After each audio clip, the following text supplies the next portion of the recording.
सरकार कोसळलं नाही. तुम्ही त्या पुस्तकात मी लिहिलं आहे, की मला काही लोक दिल्लीत भेटले, भाजपचे आणि आर-एस-एसचे.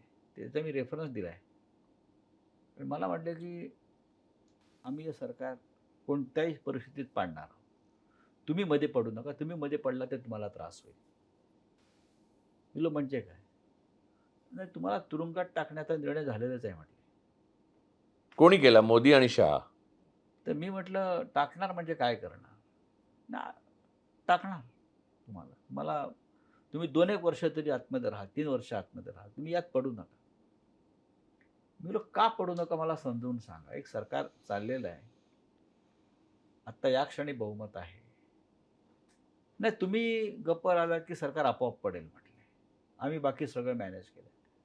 मी दुसऱ्या दिवशी हे असं-असं घडलं माझ्या घरामध्ये. हे सगळ्यात आधी जर कोणाला कळवलं असेल, तर ते मी राज्यसभेचे चेअरमन व्यंकय्या नायडूंना पत्र लिहून ते कळवलं. पत्र या पुस्तकात आहे. पत्र लिहून कळवलं आणि त्यांना सांगितलं, असं-असं घडलंय. राज्यसभेच्या एका सदस्याला धमकी दिली म्हटलं.